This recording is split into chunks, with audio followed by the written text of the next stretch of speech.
welcome. This is Charles from Electric Works. Bonjour et bienvenue. Je m'appelle Charles de Electric Works dans les États-Unis. Today we will be reviewing the Krush audio plugin from French-based company Tritik. I hope I am pronouncing that correctly. If not, je m'excuse. They have some products here you're going to want to check out on their webpage. I will post a link in the description below. So scroll down a little bit. Click on the Krush picture of the interface. It'll take you right to the product page. And here we go.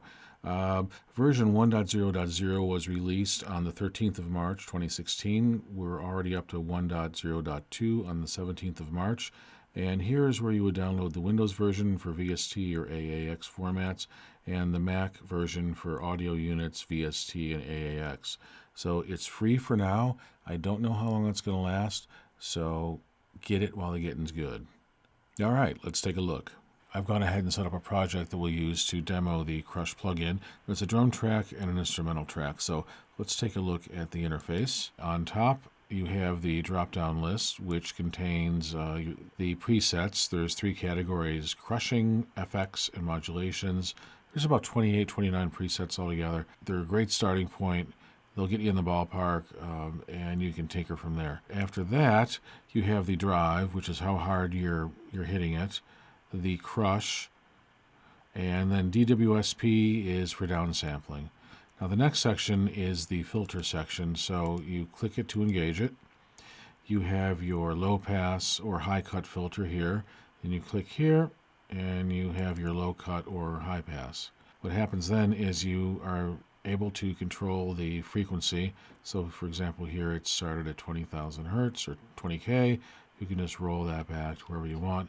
And then the resonance lets you change that characteristic of the sound as well. Now off to the right you have your two sliders for dry and wet signal.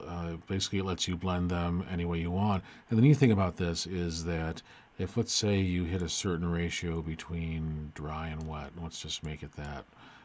You click here, and that links those two faders or sliders to each other. So as you move one, they will both move in unison, maintaining that same ratio. So that's a neat little feature, especially if you're in the middle of a mix or tinkering around with it. And in the bottom section is the modulation area. The modulations are time-based, so you can either freely choose the time that you want, and the rate control is here. It's listed in hertz, but don't let that scare you. If you're used to milliseconds, there are a lot of free cheat sheets and things you can find on Google that basically convert the hertz to milliseconds, so that shouldn't be a showstopper. You can also sync to the BPM of your project you're working in. So you would click in the center here after choosing sync, and then you can choose the type of note frequency that you want. So for example, quarter note, and you can see it's changed it in the center here. Now if you click it again, you want to change it. Quarter D means quarter dotted or dotted quarter note, and then quarter T would be for triplets. So that's pretty neat as well. And then next to that, you are able to choose the waveform. That's pretty cool too. Now let me go back to free, and the remaining controls are drive, crush, downsample, frequency, and resonance that let you even further control the parameters of the plugin. So let's start with a demo on the drum track. I'm going to play it back bypassed, and then I will bring the plugin in using the default bit crush preset. Here we go.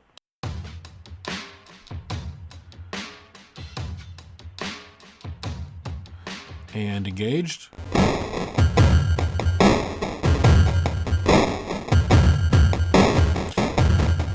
All right, just for fun, let's roll back the frequency a little bit.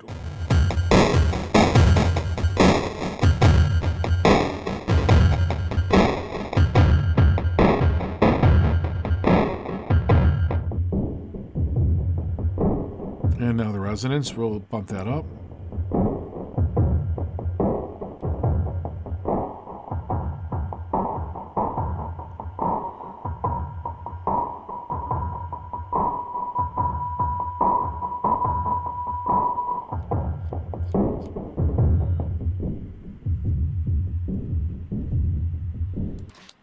Now this plugin, I'll tell you, I've been playing with this for a couple days now, and I love this thing. It's really flexible. It's extremely usable.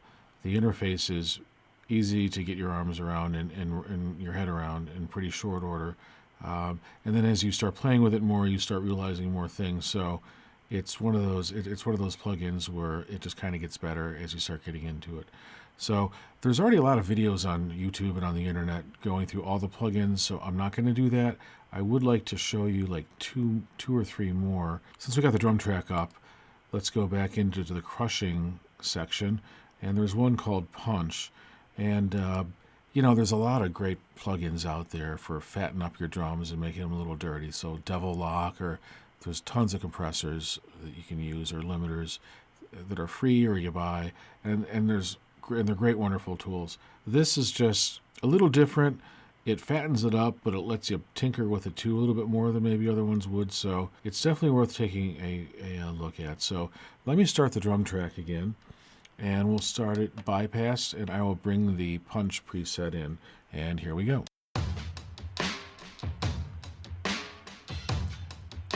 And in. Definitely a little fatter. Now this preset, as you'll see, the filter is turned off, so let's engage that.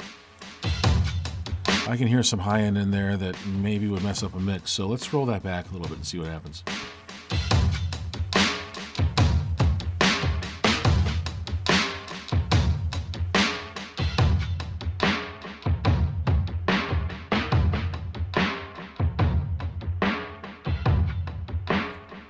All right, definitely very usable and very controllable. And again, if you need to get something to sit in a mix and you need to tinker with it, this really has a lot of flexibility. It's all right here. You don't have to drill down to submenus or anything like that.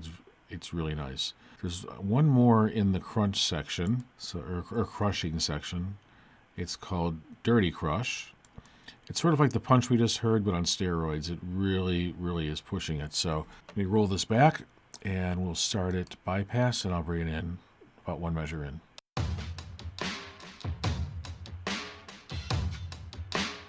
Okay, and now engaged.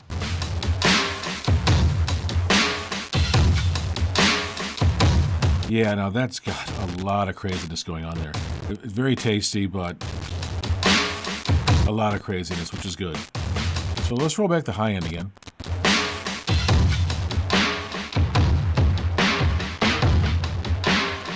All right, now if you'd wanted to downsample this, you can do so.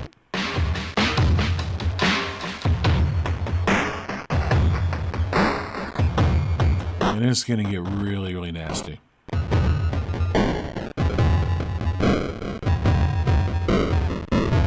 Starting to sound like an old, early 80s arcade game.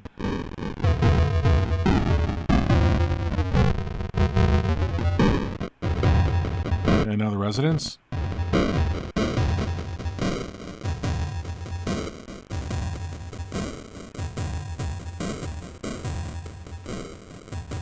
Whoa, it went there. All right. Okay, so again, lots of flexibility, very usable. It's great on drums. So if you're looking for something for drums, this isn't a bad thing to check out. I would recommend you go to the website, download it, give it a try. Okay, so next, let us try the instrumental track, which is piano, and then some other things are kicking in. And I just want to show one of the modulation effects, or one of the effects called Digital Water. So let me roll this back again. We are going to start it from the top bypass, and I will bring the effect in partway.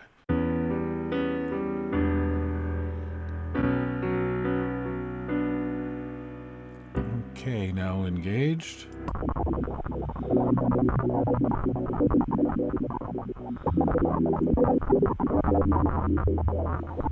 Play with the frequency.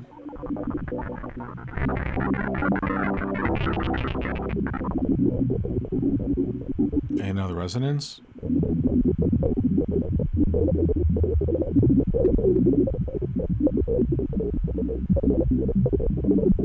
We're down to the modulation parameters.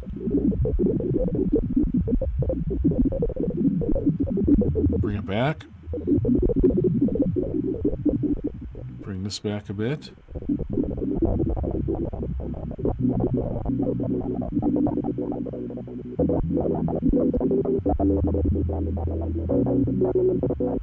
Now I am lessening the amount of downsampling here.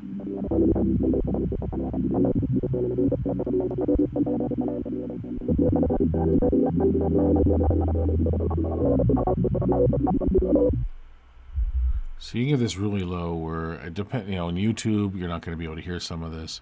Some of this is like subwoofer territory. But as we start bringing it up, you can start to hear that rumble.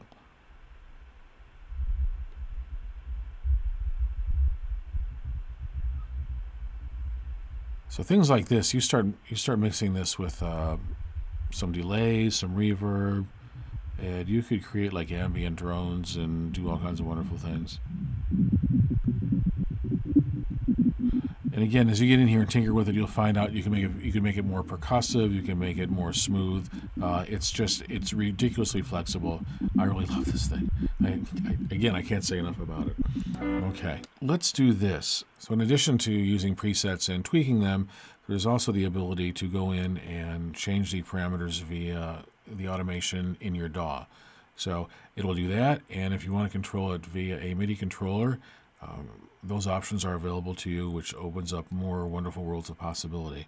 So in addition to the little solos here that I've shown of the drum track and keyboard track, I've got those kind of synced into each other, so we can play them both, and I've gone ahead and automated some of the effect parameters. So let me bring that up and we'll see what happens there. All right, so now what we have up are 3 different windows for 3 different instances of the Krush plugin. The first one here is for the drum track. I'm using the Bit Krush preset, but then I'm tweaking it with automation, and I'll flip over to the other screen later and show you how that works. The next one is in the beginning of the track on the keyboard instrumental section. I'm doing some things here with automation. So keep your eyes open when I start playing back. You'll see these dials moving and things like that. And on the bottom here, we have something I'm doing at the end with the walkie-talkie plugin of all things. It almost sounds like something that's feeding back on itself. So it kind of oscillates and it gets louder and louder. So I played with that and had that feed into a reverb right at the end of the song. So it would just get huge and with a long trail. So it's pretty neat. So let me toggle over here. So here are the tracks. There's a drum track, the instrumental track, and of course me gabbing. So underneath each track, you're seeing these separate lines. Each one of these rows represents a parameter in the plugin that I'm controlling with automation. For example, this one is the frequency modulation depth. You can see where I'm turning effects on and off. We get down into here. You can again see where things are bypassed and engaged. And at the end, on that last plugin that I showed, I'm doing like a sort of like a de facto crossfade here, where the dry signal is going down and the wet signal is increasing. And the wet signal is the signal that has that kind of self-oscillating feedback thing going on that you hear. And then it hits a reverb at the very end, which I've automated the wet signal on the reverb to kind of get louder, louder, louder as the other stuff's fading out, and it hits the end, it gets real loud, and then the trail of the reverb is actually being cut down because it's a really long reverb, and that's just how I did it. So let me roll the track for you, and I'll have the plug-in windows up so you can see what's going on.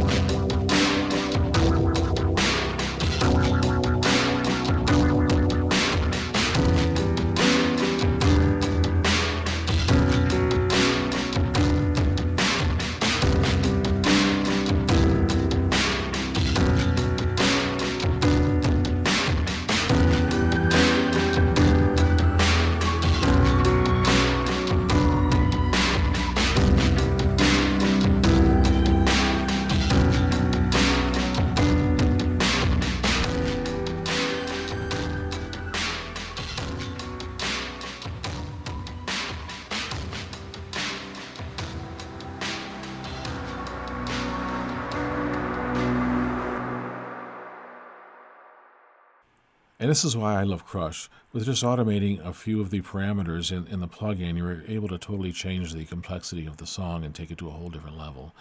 So it really wasn't that hard. As you can see, there wasn't that much going on there. If you're not currently working with automation, it doesn't matter what DAW you're in, really start. It'll pay dividends later on, especially when you start getting into more complicated mixes. And hopefully what you can see is that an app like this, a plugin like this, really changed the mood of a song. It can create a whole new sonic landscape, a whole new atmosphere, and take you to places that maybe you hadn't thought of. So that's my review of Krush. It's free for now, so go to their website and download it. It's very usable, it's ridiculously powerful, and a lot of fun. Thank you very much for watching. This is Charles from Electric Owl Works. Have a great day. Peace.